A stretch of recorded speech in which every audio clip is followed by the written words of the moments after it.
Hi hello ನಮಸ್ಕಾರ ಸ್ನೇಹಿತರೆ, ನಾನು ನಿಮ್ಮ ಹುಡುಗ ಜಯಸೂರ್ಯ. ಅಗ್ರಿಬೊಮ್ಮಳಿಯ ಇತಿಹಾಸ ವಿಶೇಷಗಳ ಜೊತೆಗೆ ಪ್ರಸ್ತುತ ದಿನಮಾನಗಳ ವಿಚಾರಗಳನ್ನು ತಿಳ್ಕೊಳ್ಳೋದಕ್ಕೋಸ್ಕರ ಜಯಸೂರ್ಯ ಅಗ್ರಿಬೊಮ್ಮಳಿ ಯೂಟ್ಯೂಬ್ ಚಾನಲನ್ನು ತಪ್ಪದೆ ಸಬ್ಸ್ಕ್ರೈಬ್ ಮಾಡಿ, ಶೇರ್ ಮಾಡಿ. ಆ್ಯಂಡ್ ನಾವಿವತ್ತಿದ್ದೀವಿ ಸರ್ಕಾರಿ ಮೆಟ್ರಿಕ್ ನಂತರದ ಬಾಲಕರ ಸರ್ಕಾರಿ ವಸತಿ ನಿಲಯ, ಅಂದರೆ ಇವಾಗಿನ ಡಾಕ್ಟರ್ BR ಅಂಬೇಡ್ಕರ್ ಅವರ ಮೆಟ್ರಿಕ್ ನಂತರದ ಬಾಲಕರ ವಸತಿ ನಿಲಯ ರಾಮ್ ರಹೀಂ ನಗರದಲ್ಲಿರುವಂಥ ಈ ವಸತಿ ನಿಲಯದ ಬಗ್ಗೆ. ಸ್ನೇಹಿತರೆ, ನೀವೇ ನೋಡ್ತಾ ಇದ್ದೀರಲ್ವ, ಈ ಒಂದು ವಸತಿ ನಿಲಯ ಲಕ್ಷಾಂತರ ಜನ ವಿದ್ಯಾರ್ಥಿಗಳಿಗೆ, ಅದು ಶುರುವಾದಾಗಿನಿಂದ ಇಲ್ಲಿವರೆಗೂ ಕೂಡ ಲಕ್ಷಾಂತರ ಜನ ವಿದ್ಯಾರ್ಥಿಗಳಿಗೆ ಶಿಕ್ಷಣ ನೀಡಿ ಊಟ ವಸತಿ ನೀಡಿದಂಥ ಒಂದು ಅದ್ಭುತ ತಾಣವಾಗಿತ್ತು. ಅಂಡ್ ರಾಮ್ ರಹೀಂ ನಗರದಲ್ಲಿರುವಂಥ ಈ SC/ST hostel once upon A time the greatest hostel ಅಂತಂದ್ಬಿಟ್ಟು ಅಗ್ರಿಬೊಮ್ಮಳಿಯಲ್ಲಿ ಕರೆಸ್ಕೊಂಡಿತ್ತು. ಆ್ಯಂಡ್ ಈ ಒಂದು ಹಾಸ್ಟೆಲ್ಗೆ ಎಲ್ಲ ವ್ಯವಸ್ಥೆಗಳನ್ನು ಕಟ್ಟಿಸಿ, ಎಲ್ಲ ವ್ಯವಸ್ಥೆಗಳನ್ನು ನೀಡಿ, ನೀರು, ಕರೆಂಟು, ಪ್ರತಿಯೊಂದು ರೂಮ್ಗಳಿಗೂ ಕೂಡ ಮಂಚಗಳ ವ್ಯವಸ್ಥೆ ಮಾಡಿ, ಅಡಿಗೆ ರೂಮಿನ ವ್ಯವಸ್ಥೆ ಮಾಡಿ, ಪ್ರತಿಯೊಂದು ವಸ್ತುಗಳನ್ನು ಕೂಡ ಈ ಒಂದು ಹಾಸ್ಟೆಲ್ನಲ್ಲೇ ನೀಡಿದರು. ಆದರೆ ಸಮಯಕ್ಕೆ ತಕ್ಕಂತೆ ಕೆಲವೊಂದು ದೋಷಗಳು ಕೂಡ ಈ ಹಾಸ್ಟೆಲಲ್ಲಿ ಕಂಡು ಬರ್ತಾಯಿದ್ವು. ಕಾಲಕ್ಕೆ ವಿದ್ಯಾರ್ಥಿಗಳು ಹೆಚ್ಚಾದಂತೆಲ್ಲನೂ ಕೂಡ ಮೂಲಭೂತ ಸೌಲಭ್ಯಗಳಲ್ಲಿ ಕೆಲವೊಂದು ಕುಂಠಿತಗಳಾಗ್ತಾಯಿದ್ವು. ಮತ್ತು ಅಲ್ಲಿರೋ ವಿದ್ಯಾರ್ಥಿಗಳು ಸರಿಯಾಗಿ ಕಟ್ಟಡವನ್ನು ನಿರ್ವಹಣೆ ಮಾಡದ ಕಾರಣ ಅಲ್ಲಿ ಕಟ್ಟಡವನ್ನು ಹೆಚ್ಚಿನ ಕಟ್ಟಡಗಳು ನಿರ್ಮಾಣ ಮಾಡಬೇಕು ಅಂತಂದ್ಬಿಟ್ಟು ಪಕ್ಕದಲ್ಲಿನೂ ಕೂಡ ಹೊಸದಾಗಿ ಹಾಸ್ಟೆಲ್ಗಳನ್ನು ನಿರ್ಮಾಣ ಮಾಡಿಕೊಟ್ಟ ನಂತರದಲ್ಲಿ ವಿದ್ಯಾರ್ಥಿಗಳ ಸಂಖ್ಯೆ ಹೆಚ್ಚಾದಾಗ ಈ ಒಂದು ಹಾಸ್ಟೆಲ್ನ ಅಭಿವೃದ್ಧಿ ತುಂಬ ಹಂತದಲ್ಲಿತ್ತು. ಈ ಹಾಸ್ಟೆಲಲ್ಲಿ ಓದುವಂಥ ಎಷ್ಟೋ ಜನ ವಿದ್ಯಾರ್ಥಿಗಳು ಈಗ ದೊಡ್ಡ ದೊಡ್ಡ ಸರ್ಕಾರಿ ಹುದ್ದೆಗಳನ್ನು ಪಡ್ಕೊಂಡಿದ್ದಾರೆ. ನಂತರದಲ್ಲಿ ಪ್ರಾರಂಭವಾದಂಥ ಈ ಒಂದು ಕಟ್ಟಡಗಳೇನಿದ್ದಾವೆ, ಇವೆಲ್ಲವೂ ಕೂಡ ಹಾಸ್ಟೆಲ್ ವಿದ್ಯಾರ್ಥಿಗಳ ಅಭಿವೃದ್ಧಿಗೋಸ್ಕರ ಮಾಡಿದಂಥ ಒಂದು ಕಟ್ಟಡಗಳು. ನೋಡಿ, ಈ ಒಂದು ಸರ್ಕಾರದ ಕಟ್ಟಡಗಳು ಯಾವ ಮಟ್ಟಿಗೆ ಬೆಳೆದು ನಿಂತಿದ್ದಾವೆ. ಇಲ್ಲಿರುವಂಥ ಲೈಬ್ರರಿ, ಕಂಪ್ಯೂಟ್ರು ಮತ್ತು ಅಧ್ಯಯನ ಕೇಂದ್ರಗಳೆಲ್ಲವನ್ನೂ ಕೂಡ ತುಂಬ ಅದ್ಭುತವಾಗಿ ಕಟ್ಟಿದ್ದಾರೆ. ಇದೆಲ್ಲವೂ ಕೂಡ ಸರ್ಕಾರ ಕಟ್ಟಿಸಿ ಇವತ್ತು ಹಾಸ್ಟೆಲ್ ವಿದ್ಯಾರ್ಥಿಗಳಿಗೋಸ್ಕರ ಈ ಒಂದು ಕಟ್ಟಡವನ್ನು ನಿರ್ಮಾಣ ಮಾಡಿಕೊಟ್ಟಿದ್ರು. ಈ ಒಂದು ಕಟ್ಟಡ ಪ್ರಸ್ತುತ ದಿನಮಾನದಲ್ಲಿ ತುಂಬ ಅಂದರೆ ತುಂಬ ಅಧ್ವಾನ ಆಗೋಗಿದೆ. ಯಾಕೆ ಇದನ್ನ ಕೇಳೋರಿಲ್ವಾ ಅಂತ ಅಂದರೆ, ಬನ್ನಿ ಏನಾಗ್ತಿದೆ ಇಲ್ಲಿ ನೋಡ್ಕೊಂಡು ಬರೋಣ. ಈ ಒಂದು ರೂಮು ಹಳೆ ಕಟ್ಟಡದಲ್ಲಿದೆ. ಈ ಹಳೆ ಕಟ್ಟಡದಲ್ಲಿ ಏನೇನಿದೆ ಅನ್ನೋದ್ರ ಬಗ್ಗೆ ನಾನು ನೋಡ್ಕೊಂಡು ಹೋದಾಗ ನೋಡಿ, ಸರ್ಕಾರಿ ಏನದು ಕೀಬೋರ್ಡ್ ಇದೆ, ಕಂಪ್ಯೂಟರ್ ಕೀಬೋರ್ಡು ಈ ಒಂದು ಬಾತ್ರೂಮ್ನಲ್ಲಿ ಬಿದ್ದಿದೆ. ಈ ಒಂದು ಬಾತ್ರೂಮಲ್ಲಿ ಬಂದಿರುವಂತಹ ಈ ಒಂದು ಕೀಬೋರ್ಡು ಎಲ್ಲಿಂದ ಬಂತು, ಯಾರು ಇಲ್ಲಿ ತಂದು ಹಾಕಿದ್ರು ಅಂದರೆ ಬೇಜವಾಬ್ದಾರಿತನ ಎದ್ದು ಕಾಣ್ತಾ ಇದೆ. ಸರ್ಕಾರಿ ಅಧಿಕಾರಿಗಳು ಈ ಒಂದು ಕಟ್ಟಡವನ್ನು ಸಂಪೂರ್ಣವಾಗಿ ನಿರ್ಲಕ್ಷ್ಯ ಮಾಡಿದ್ದಾರೆ. ಮತ್ತು ಇಲ್ಲಿ ಇರುವಂಥ ಎಲ್ಲ ವ್ಯವಸ್ಥೆಗಳನ್ನು ಕೂಡ ಈ ಸ್ಥಳೀಯರು ಅಥವಾ ಬೇರೆಯವರು, ಸಂಬಂಧಪಟ್ಟವರು ಅಥವಾ ಸಂಬಂಧ ಇಲ್ಲದವರು ಎಲ್ಲವನ್ನು ನಾಶ ಮಾಡ್ತಾ ಇದ್ದಾರೆ. ನೋಡಿ, ಇದು ಸರ್ಕಾರಿ ಆಸ್ತಿ, ಸರ್ಕಾರಿ ದುಡ್ಡು, ಸರ್ಕಾರದಿಂದ ನಾವು ತೆರಿಗೆ ಕಟ್ಟಿದಂಥ ರೊಕ್ಕ ಎಲ್ಲನೂ ಕೂಡ ಸಮಾಜ ಕಲ್ಯಾಣ ಇಲಾಖೆಗೆ ಬಂದರೆ, ಸಮಾಜ ಕಲ್ಯಾಣ ಇಲಾಖೆ ಈ ರೀತಿ ಎಲ್ಲ ಕಟ್ಟಡಗಳನ್ನು ಕಟ್ಟಿ ಅವ್ರಿಗೋಸ್ಕರ ಕೊಟ್ಟು, ಆದರೆ ಅದನ್ನು ಸರಿಯಾಗಿ ಬಳಕೆ ಮಾಡೋಕ್ಕಾಗದೆ ಇಷ್ಟೊಂದು ವಸ್ತುಗಳನ್ನು ನಾಶ ಮಾಡ್ತಾ ಇದ್ದಾರೆ. ಅಂದರೆ ಇದು ನೇರವಾಗಿ ಅಧಿಕಾರಿಗಳ ನಿರ್ಲಕ್ಷ್ಯನೇ ಇದಕ್ಕೆ ಮುಖ್ಯವಾದ ಕಾರಣ.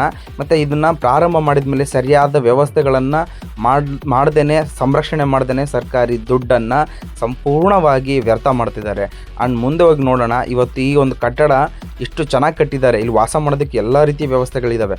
ಆದರೆ ಇನ್ನು ಬಳಸಲಾರ್ದಂಗೆ ನೋಡಿ, ಇಷ್ಟೊಂದು ಮಂಚಗಳನ್ನು, ಎಷ್ಟೋ ಜನ ವಿದ್ಯಾರ್ಥಿಗಳು ಇವತ್ತು ಮಂಚ ಇಲ್ದಂಗೆ ಬದುಕ್ತಾ ಇದ್ದಾರೆ. ಎಷ್ಟೋ ಹಾಸ್ಟೆಲ್ಗಳಲ್ಲಿ, ಅದೇ ಡಿಗ್ರಿ ಕಾಲೇಜ್ನಲ್ಲಿರುವಂಥ ಹಾಸ್ಟೆಲ್ಗಳಲ್ಲಿ ಈ ಥರದ ವ್ಯವಸ್ಥೆಗಳೇ ಇಲ್ಲ. ಆ ಮಂಚಗಳನ್ನು ತೊಗೊಂಬರೋಕ್ಕಾಗ್ತಿಲ್ಲ. ಆದರೆ ಈ ಮಂಚಗಳು ಇಲ್ಲೆಲ್ಲ ಕೂಡ ಜಂಗ್ ಹಿಡಿದು ಹೋಗ್ತಾ ಇದ್ದಾವೆ. ಇನ್ನೂ ಸ್ವಲ್ಪ ವರ್ಷಗಳೇನಾದರೂ ಇದೇ ರೀತಿ ಮುಂದುವರೆದಂದರೆ ಇವೆಲ್ಲವೂ ಕೂಡ ಉಪಯೋಗಕ್ಕೆ ಬರಲಾರ್ದ ರೀತಿಯಲ್ಲಿ ಹಾಳಾಗೋಗ್ಬಿಡ್ತವೆ. ಸೊ ಸ್ನೇಹಿತರೆ, ನೀವೀಗ ನೋಡ್ತಾ ಇದ್ದೀರಲ್ಲ, ಅಲ್ಲಿ ಪಕ್ಕದಲ್ಲಿ ವಾಟರು ಫಿಲ್ಟ್ರ್ ಮಾಡುವಂಥ ವ್ಯವಸ್ಥೆ ಇದೆ, ಇಲ್ಲಿ ಮಂಚಗಳ ವ್ಯವಸ್ಥೆ ಇದೆ, ಸುಂದರವಾದ ಕಟ್ಟಡಗಳಿದ್ದಾವೆ. ಇವನ್ನೆಲ್ಲನೂ ಕೂಡ ಸ್ವಲ್ಪ ಕರೆಕ್ಷನ್ ಮಾಡಿಕೊಂಡು ಅಕ್ಕಪಕ್ಕದಲ್ಲಿ ಏನಾದರೂ ಚೂರು ಆಲ್ಟ್ರೇಷನ್ ಮಾಡಿಕೊಂಡ್ರೆ ಅದನ್ನು ಅದ್ಭುತವಾಗಿ ಈ ಒಂದು ಹಾಸ್ಟೆಲನ್ನು ಬಳಸ್ಬೋದು. ಎಷ್ಟೋ ಜನ ವಿದ್ಯಾರ್ಥಿಗಳಲ್ಲಿ, ಅಗ್ರಿಬೊಮ್ಮಳಿಯಲ್ಲಿ ಓದ್ತಿರುವಂಥ ವಿದ್ಯಾರ್ಥಿಗಳು ಸ್ವಂತ ಕಟ್ಟಡ ಇಲ್ಲದೆ ಹಾಸ್ಟೆಲನ್ನು ಬಾಡಿಗೆ ತಗೊಂಡು ಬಾಡಿಗೆ ಕಟ್ತಾ ಇದ್ದಾರೆ. ಇವತ್ತು ಬಾಡಿಗೆ ಕಟ್ಟುವಂಥ ಹಾಸ್ಟೆಲ್ಗಳು ನಮ್ಮ ಅಗ್ರಿಬೊಮ್ಮಳಿ ಪಟ್ಟಣದಲ್ಲಿರುವಂಥ ಎಷ್ಟೋ ಹಾಸ್ಟೆಲ್ಗಳು ವಿದ್ಯಾರ್ಥಿಗಳು ಅದೇ ರೀತಿಯಲ್ಲಿ ವಾಸ ಮಾಡ್ತಾ ಇದ್ದಾರೆ. ಆ್ಯಂಡ್ ಈಗ ನೋಡ್ತಾ ಇದ್ದೀರಲ್ಲ, ಇದೊಂದು ಗ್ರಂಥಾಲಯ ಮತ್ತು ಅಧ್ಯಯನ ಕೇಂದ್ರ. ಇವೆಲ್ಲವೂ ಕೂಡ ಗ್ಲಾಸ್ ಹೊಡೆದಾಕ್ಬಿಟ್ಟಿದ್ದಾರೆ, CC ಕ್ಯಾಮ್ರಾಗಳು ಹೊಡೆದಾಕ್ಬಿಟ್ಟಿದ್ದಾರೆ. ಇಲ್ಲಿ ಯಾರು ವಾಸ ಮಾಡ್ತಾ ಇದ್ರು ಕೂಡ ಇಲ್ಲಿ ಲೈಟು ಯಾವಾಗಲೂ ಆನ್ ಇರ್ತವೆ. ಇಲ್ಲಿ ನೋಡಿ, ನಾನು ಇವತ್ತು ಎಂಟ್ರಿಯಾಗಿ ಬಂದಿದ್ದೀನಿ. ಇಲ್ಲಿ ಎಲ್ಲ ಬಾಗಿಲುಗಳನ್ನು ಮುಚ್ಕೊಂಡು ಇಲ್ಲಿರುವಂಥ ವಿದ್ಯಾರ್ಥಿಗಳು ಬೇರೆ ಒಂದು ಹಾಸ್ಟೆಲಿಗೆ ಶಿಫ್ಟ್ ಮಾಡಿದ್ದಾರೆ. ಆದರೆ ಆ ದೀಪಗಳೇನಿದಾವೆ ಅದು ಅದೇ ರೀತಿ ಉರಿತಾನೇ ಇದ್ದಾವೆ. ಮತ್ತು ಯಾಕೆ ಇಲ್ಲಿ ವಾಸ ಮಾಡೋಕ್ಕಾಗ್ತಾ ಇಲ್ಲ, ಯಾಕೆ ಇಲ್ಲಿ ವಿದ್ಯಾರ್ಥಿಗಳಿಗೆ ಇಲ್ಲಿ ವ್ಯವಸ್ಥೆ ಮಾಡೋಕ್ಕಾಗ್ತಾ ಇಲ್ಲ ಅಂತಂದರೆ ಕಾರಣ ಮೂಲಭೂತ ಸೌಲಭ್ಯಗಳನ್ನು ಸರಿಯಾಗಿ ಸಮರ್ಪಕವಾಗಿ ನೀಡೋಕ್ಕಾಗದ ಕಾರಣ. ಇದಕ್ಕೆ ಕಾರಣ ಬರೀ ಅಧಿಕಾರಿಗಳು ಅಂತ ಹೇಳೋಕ್ಕಾಗಲ್ಲ, ಇಲ್ಲಿರುವಂಥ ಅದನ್ನು ಬಳಸ್ತಿದ್ದಂಥ ವಿದ್ಯಾರ್ಥಿಗಳೇ ಇದಕ್ಕೆ ನೇರವಾಗಿ ಕಾರಣ ಅಂತಲೂ ಕೂಡ ಆರೋಪಗಳು ಕೇಳಿಬರ್ತವೆ. ಅಫ್ಕೋರ್ಸ್ ಅದು ನಾವು ಒಪ್ಕೊಳ್ಳೇಬೇಕು. ಯಾಕಪ್ಪ ಅಂದರೆ ಇಲ್ಲಿ ಸರ್ಕಾರಿ ವಸ್ತು ಅಂದಾಗ ಎಲ್ಲರೂ ನಿರ್ಲಕ್ಷ್ಯ ಮನೋಭಾವದಿಂದ ವಿದ್ಯಾರ್ಥಿಗಳು ಕೂಡ ತಮ್ಮ ಮೋಜು ಮಸ್ತಿಗೋಸ್ಕರ ಬಲ್ಪ್ಗಳನ್ನು ಸುಡೋದು ಅಥವಾ ಬಲ್ಪ್ಗಳನ್ನು ಒಡೆಯೋದು ಅಥವಾ ಫ್ಯಾನ್ಗಳನ್ನು ತಿರುವುದು, ಸಿ ಕ್ಯಾಮ್ರಾಗಳನ್ನು ಮುರಿಯೋದು, ಕಂಪ್ಯೂಟರ್ಗಳನ್ನು ಮುರಿಯೋದು, ಗ್ಲಾಸ್ ಕಿಟಕಿಗಳನ್ನ ಒಡೆಯೋದು ಮತ್ತು ಇವೆಲ್ಲವೂ ಕೂಡ ಇವೆಲ್ಲ ಚಟುವಟಿಕೆಗಳು ಕೂಡ ವಿದ್ಯಾರ್ಥಿಗಳಿಂದನೇ ಆಗಿದ್ದಾವೆ. ಅಂಡು ಸ್ಥಳೀಯವಾಗಿ ಕೂಡ ಈ ಥರ ಯಾರೋ ಉದ್ದೇಶಪೂರ್ವಕವಾಗಿ ಮಾಡಿದ್ದಾರೆ ಅಂತಂದು ಆರೋಪಗಳು ಬರ್ತವೆ. ಬಟ್ ಅದರ ಅವಶ್ಯಕತೆ ಅವ್ರಿಗಿಲ್ಲ ಅಂತ ಅನಿಸುತ್ತೆ. ಅಕಸ್ಮಾತ್ ಮಾಡಿದರೂ ಕೂಡ ಅವರಿಗೆ ಸಿ ಕ್ಯಾಮ್ರಾಗಳ ವೀಡಿಯೋಗಳ ಮುಖಾಂತರ ಅವರಿಗೆ ಸರಿಯಾದ ಕ್ರಮಗಳನ್ನ ಕೈಗೊಳ್ಳಬೇಕಾಗಿತ್ತು. ಆದರೆ ಯಾರೂ ಕೂಡ ಇದರ ಕ್ರಮವನ್ನು ಕೈಗೊಂಡಿಲ್ಲ. ನಂತರದಲ್ಲಿ ಈ ಒಂದು ಹಾಸ್ಟೆಲ್ನ ಒಳಗಡೆ ಇರುವಂಥ ಮೂಲಭೂತ ಸೌಲಭ್ಯಗಳು ಏನಿದ್ದಾವೆ, ಈ ಒಂದು ಹಾಸ್ಟೆಲ್ಗೆ ಪ್ರತಿ ಸರಿನೂ ಭೇಟಿ ಮಾಡಿ ಆ ವಿದ್ಯಾರ್ಥಿಗಳಿರೋ ಸಂದರ್ಭದಲ್ಲಿ ಸಭೆಗಳನ್ನ ಮಾಡಿ ಅದ್ರ ಬಗ್ಗೆ ನಮ್ಮ ತೀರ್ಮಾನಗಳನ್ನ ನಾವು ಹೇಳಬೇಕು ಅಂತಂದ್ಬಿಟ್ಟು ಅಧಿಕಾರಿಗಳಿಗೆ ಮನವಿ ಪತ್ರಗಳನ್ನು ಕೂಡ ಕೊಟ್ಟಿದ್ವಿ. ಈ ಹಾಸ್ಟೆಲಲ್ಲಿ ಮೂಲಭೂತ ಸೌಲಭ್ಯಗಳಂದರೆ ಶೌಚಾಲಯದ ಸಮಸ್ಯೆ ಇದೆ, ಸರಿಯಾಗಿ ನೀರಿಂದು ಬರ್ತಾ ಇಲ್ಲ, ನೀರು ಕೂಡ ಫಿಲ್ಟ್ರ್ ನೀರು ಆಗ್ತಾಯಿಲ್ಲ, ಹೀಟ್ರ್ ನೀರು ಸಿಗ್ತಾ ಇಲ್ಲ ಅಂತಂದ್ಬಿಟ್ಟು ಆರೋಪಗಳು ಮಾಡ್ತಾಯಿದ್ರು. ನೋಡಿ, ಈ ಥರ ದೊಡ್ಡ ದೊಡ್ಡ ಕಟ್ಟಡಗಳನ್ನ ಕಟ್ಟಿಸಿ ಅದನ್ನ ಸರಿಯಾಗಿ ಬಳಸೋಕ್ಕಾಗದೆ ಹಾಳು ಬಂಗ್ಲೆ ಮಾಡಿಬಿಟ್ಟು ಹೋಗ್ಬಿಡ್ತಾರೆ. ಈಗಲೂ ಕೂಡ ಈ ಒಂದು ಹಾಸ್ಟೆಲನ್ನು ಅಭಿವೃದ್ಧಿ ಮಾಡಿ ಈ ಹಾಸ್ಟೆಲನ್ನು ಬಳಸಬೇಕು. ಯಾಕಂದರೆ ಇದು ಸರ್ಕಾರದ ದುಡ್ಡು ವೇಸ್ಟ್ ಆಗಬಾರ್ದು. ಮುಂದೊಂದು ದಿವಸ ಇದು ಹಾಳು ಕೊಂಪೆ ಆಗಿಬಿಡುತ್ತೆ. ವಿದ್ಯಾರ್ಥಿಗಳಿಗೂ ಅನುಕೂಲ ಆಗಲ್ಲ, ಇಲ್ಲಿರುವಂಥ ಸರ್ಕಾರಿ ಜಾಗನೂ ಸರಿಯಾಗಿ ಉಪಯೋಗ ಆಗಲ್ಲ. ಇದೇ ಒಂದು ಹಾಸ್ಟೆಲನ್ನು ಇದೇ ಒಂದು ಕಟ್ಟಡವನ್ನು ಯಾರಿಗಾದರೂ ಬೇರೆ ಪ್ರೈವೇಟ್ನವ್ರಿಗೆ ಕೊಟ್ಟಿದ್ರೆ ಇಷ್ಟೊತ್ತಿಗೆಲ್ಲ ಇದನ್ನ ಮಲ್ಟಿಪ್ಲೆಕ್ಸ್ ಥರ ದೊಡ್ಡ ಮಟ್ಟದಲ್ಲಿ ಇದನ್ನು ದೊಡ್ಡ ಕಟ್ಟಡ ಆಗಿ ಕೋಟಿ ಕೋಟಿ ದುಡ್ಡನ್ನು ಸಂಪಾದನೆ ಮಾಡೋ ರೀತಿ ಆಗ್ತಿತ್ತು. ಅಂಡು ಇಲ್ಲಿ ನೋಡಿ ಪುಸ್ತಕಗಳಿದ್ದಾವೆ. ಈ ಪುಸ್ತಕಗಳು ರೀಸೆಂಟಾಗಿ ಬಂದಿದ್ದಾವಂತೆ. ಇವತ್ತು ನಾನು ವಿಡಿಯೋ ಮಾಡ್ತಾಯಿದ್ದೀನಿ. ಇದು ಫೆಬ್ರವರಿ 28ನೇ ತಾರೀಕು ಸೆಕೆಂಡ್ PUC ವಿದ್ಯಾರ್ಥಿಗಳು ಎಕ್ಸಾಮನ್ನು ಬರಿತಾ ಇದ್ದಾರೆ. ಆದರೂ ಸಹ ಅವರಿಗೆ ಆ ಪುಸ್ತಕಗಳು ತಲುಪಿಲ್ಲ. ಅಂಡ್ ಇಲ್ಲೆಲ್ಲ ನಲ್ಲಿಗಳಾಗಿದ್ದಾವೆ. ಎಷ್ಟೋ ಜನ ನಲ್ಲಿಗಳು ಬೇಕು, ನಮಗೆ ಆ ಕಟ್ಟಡಗಳು ಬೇಕು ಅಂತ ಪ್ರತಿ ಸಾರಿನೂ ಹೇಳ್ಕೊಂಡು ಹೋಗ್ತಾರೆ. ಆದರೆ ಇಲ್ಲಿ ಯಾರಿಗೂ ಕೂಡ ಆ ವ್ಯವಸ್ಥೆಗಳಿಲ್ಲ. ಇಲ್ಲಿ ವ್ಯವಸ್ಥೆಗಳಿದೆ, ಅದನ್ನ ಸರಿಯಾಗಿ ಬಳಸೋಕ್ಕಾಗ್ತಿಲ್ಲ. ಕೆಟ್ಟೋದಾಗ ಅವನ್ನ ಸರಿ ಮಾಡಿಕೊಂಡು ಸರಿಯಾಗಿ ನಿರ್ವಹಣೆ ಮಾಡೋದಕ್ಕೂ ಆಗ್ತಾಯಿಲ್ಲ. ಇಲ್ಲಿ ನಮಗೊಬ್ಬರು ಸ್ಟಾಫ್ ಆಗಿ ಸಿಕ್ಕರು. ಇವರು ಇಲ್ಲಿ ಈ ಹಾಸ್ಟೆಲನ್ನು ಅಥವಾ ನಿರ್ವಹಣೆ ಮಾಡೋದಕ್ಕಿದ್ದಾರೆ ಏನೋ ಅಂತ ಅನಿಸುತ್ತೆ. ಇವರಿಗೆ ನಾನು ಹೋಗಿ ತಿಳಿಸಿದೆ, ಲೈಟ್ಗಳೆಲ್ಲ ಉರಿತಾ ಇದ್ದಾವೆ ಆ್ಯಂಡ್ ಇದು ಕೀಬೋರ್ಡೆಲ್ಲ ಇಲ್ಲಿ ಬಿದ್ದಿದೆ, ಇದನ್ನ ಯಾರ್ದು ಜವಾಬ್ದಾರಿ, ಇದು ಕಂಪ್ಯೂಟ್ರದ್ದು, ಇದಕ್ಕೆ ಸರ್ಕಾರದಿಂದ ಟ್ಯಾಕ್ಸ್ ಕಟ್ಟಿ ದುಡ್ಡು ಕಟ್ಟಿ ನಾವು ತೊಗೊಂಬಂದಿರ್ತಾರೆ ಸರ್ಕಾರ ಅಧಿಕಾರಿಗಳು, ನಮ್ಮದು ದುಡ್ಡು ವೇಸ್ಟ್ ಆಗ್ತಿದೆಯಲ್ಲ, ಇದು ಯಾರ್ದು ಅಂತ ನಾನು ಅದನ್ನ ಕೇಳಿದಾಗ ಅದನ್ನ ತಗೊಂಡು ಹೋದ್ರು ಅವರು. ಅದು ತಗೊಂಡೋದ್ರೆ ಏನು ಅನುಕೂಲ ಇದೆ, ಬಟ್ ಇಲ್ಲಿ ಹಾಸ್ಟೆಲ್ ವಿದ್ಯಾರ್ಥಿಗಳಿಗೆ ಅನುಕೂಲ ಆಗಬೇಕಾದಂಥ ಯಾವ ವ್ಯವಸ್ಥೆಗಳು ಕೂಡ ಇಲ್ಲಿ ಸಿಗ್ತಾ ಇಲ್ಲ. ಸಂಬಂಧಪಟ್ಟ ಅಧಿಕಾರಿಗಳಿಗೆ ಇದನ್ನ ಸುದೀರ್ಘ ವಿಡಿಯೋ ಮಾಡಿಬಿಟ್ಟು ನಾನು ನಿಮಗೆ ಕಳಿಸ್ತಿರೋ ಉದ್ದೇಶ ಇಷ್ಟೇ. ಇದು ಸರ್ಕಾರಿ ಹಾಸ್ಟೆಲ್ಲು, ಸರ್ಕಾರಿ ಜಾಗ ಅಂದ ಮಾತ್ರಕ್ಕೆ, ಸರ್ಕಾರಿ ಕಟ್ಟಡ ಅಂದ ಮಾತ್ರಕ್ಕೆ ನಿರ್ಲಕ್ಷ್ಯ ಮನೋಭಾವದಿಂದ ಇದನ್ನು ಅಭಿವೃದ್ಧಿನೇ ಮಾಡಲಾರ್ದಂಗೆ ಇನ್ನು ಕೈ ಬಿಡೋದು ನಿಜವಾಗ್ಲೂ ತುಂಬ ದೊಡ್ಡ ಕರ್ತವ್ಯ ಲೋಪ ಆಗ್ತದೆ. ಸಂಬಂಧಪಟ್ಟ ಅಧಿಕಾರಿಗಳು ದಯಮಾಡಿ ಇದನ್ನು ಮತ್ತೆ ಪುನರ್ಜೀವನ ಕೊಟ್ಟು ಸರಿಯಾಗಿ ಬಳಸೋಕ್ಕೆ ಒಂದು ಸ್ವಲ್ಪ ಖರ್ಚಾಗುತ್ತೆ ಅಷ್ಟೇ. ಇದಕ್ಕೆ ಅನುದಾನ ಬಿಡುಗಡೆ ಮಾಡಿಸ್ಕೊಂಡು ಸಪ್ರೇಟಾಗಿ ಅಧಿಕಾರಿಗಳು, ಸಮಾಜ ಕಲ್ಯಾಣ ಇಲಾಖೆ ಅಧಿಕಾರಿಗಳು, ಅದಕ್ಕೆ ಹಾಸ್ಟೆಲ್ ಸಂಬಂಧಪಟ್ಟ ಅಧಿಕಾರಿಗಳು ಮತ್ತು ಈ ಹಾಸ್ಟೆಲ್ ಮೇಲಾಧಿಕಾರಿಗಳು ಏನಿದ್ದಾರೆ ಅವರೆಲ್ಲರೂ ಕೂಡ ಜಿಲ್ಲಾ ಮಟ್ಟದಲ್ಲಿ, ರಾಜ್ಯ ಮಟ್ಟದಲ್ಲಿ ಈ ವಿಡಿಯೋನ ನೋಡಿ ದಯಮಾಡಿ ಇದಕ್ಕೆ ಸರಿಯಾದ ಪರಿಹಾರವನ್ನು ನೀಡಿ. ನೋಡಿ, ಶೌಚಾಲಯಗಳಿಲ್ಲ ಅಂತ ಊರು ತುಂಬ ನಾನು ಸುದ್ದಿ ಮಾಡ್ತಾ ಇದ್ದೀವಿ ಜಯಸೂರ್ಯ ಅಗ್ರಿಬೊಮ್ಮನಹಳ್ಳಿ ಯೂಟ್ಯೂಬ್ ಚಾನಲಿಂದ.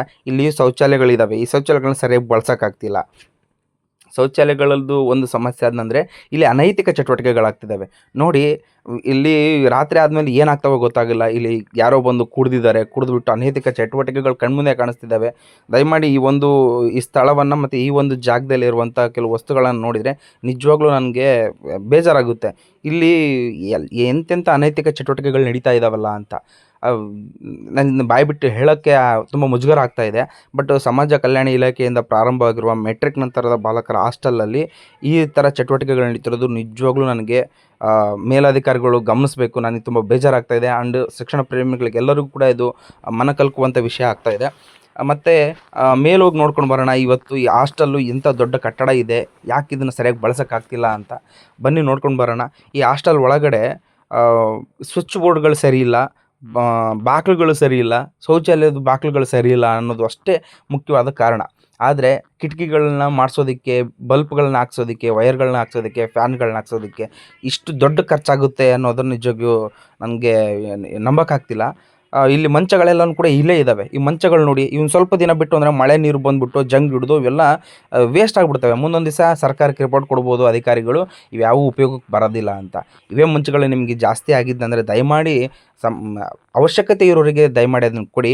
ಈ ವಿಡಿಯೋ ಮೂಲಕ ತಮ್ಮಲ್ಲಿ ನಾವು ವಿನಂತಿಸ್ಕೊಳ್ಳೋದೇನಪ್ಪ ಅಂತಂದರೆ, ಇಂಥ ದೊಡ್ಡ ಕಟ್ಟಡವನ್ನು ನೀವು ನಿರ್ಲಕ್ಷ್ಯ ಮನೋಭಾವದಿಂದ ಅಥವಾ SC ST ವಿದ್ಯಾರ್ಥಿಗಳದ್ದು ಯಾರು ಕೇಳಲ್ಲ ಅನ್ನೋ ಮನೋಭಾವದಿಂದ ಏನಾದರೂ ಅಭಿವೃದ್ಧಿ ಮಾಡೋದು ಬಿಟ್ಟು ಅಥವಾ ಜೀರ್ಣೋದ್ಧಾರ ಮಾಡೋದು ಬಿಟ್ಟಿದ್ದರೆ ದಯಮಾಡಿ ನಾವು ನಿಮಗೆ ಖಡಕ್ಕಾಗಿ ಉತ್ತರವನ್ನು ಅಥವಾ ಪ್ರಶ್ನೆಯನ್ನು ಕೇಳ್ತಾ ಇದ್ದೀವಿ. ದಯಮಾಡಿ ಈ ವಿಡಿಯೋ ಮುಖಾಂತರನಾದರೂ ನೀವು ತಲುಪಿದ ಮೇಲೆ ಆದರೂ ಕೂಡ ಇದನ್ನು ಜೀರ್ಣೋದ್ಧಾರ ಮಾಡೋದಕ್ಕೆ ಕೆಲಸವನ್ನು ಮಾಡಬೇಕು ಅಂತ ನಾನು ಕೇಳ್ತಾ ಇದ್ದೀನಿ. ಸ್ನೇಹಿತರೆ, ಬರೀ ಇದೊಂದೇ ಅಲ್ಲ, ಅಗ್ರಿಬೊಮ್ಮನಹಳ್ಳಿಯಲ್ಲಿ ಎಷ್ಟೋ ಸ್ವಂತ ಹಾಸ್ಟೆಲ್ಗಳು ಇಲ್ಲದೇ ಓದ್ತಿರುವಂಥ ವಿದ್ಯಾರ್ಥಿಗಳ ಪರವಾಗಿಯೂ ಕೂಡ ಅವ್ರಿಗೆ ಹಾಸ್ಟೆಲನ್ನು ಕಟ್ಟಿಸ್ಕೊಡಿ ಅಂತ ಕೇಳ್ತಾ ಇದ್ದೀವಿ. ಇವತ್ತು ಈ ಕಟ್ಟಿರೋ ಹಾಸ್ಟೆಲನ್ನು ಪುನರ್ಜೀವನ ಕೊಡ್ಸೋಕ್ಕಾಗ್ತಾ ಇಲ್ಲ. ಹಾಗೆ ಇವತ್ತು ಒಂದು girls hostel ST girls hostel ಕೂಡ ಪ್ರಾರಂಭ ಮಾಡಿದ್ದಾರೆ. ಬಟ್ ಅದನ್ನು ಪ್ರಾರಂಭದ ಹಂತದಲ್ಲೇ ಇಟ್ಟಿದ್ದಾರೆ. ಆದರೆ ಅದನ್ನು ಸ್ವಂತ ಕಟ್ಟಡ ಸಂಪೂರ್ಣವಾಗಿ ಇನ್ನೂವರೆಗೂ ಕೂಡ ಅದು ಆರಂಭ ಆಗಿಲ್ವ.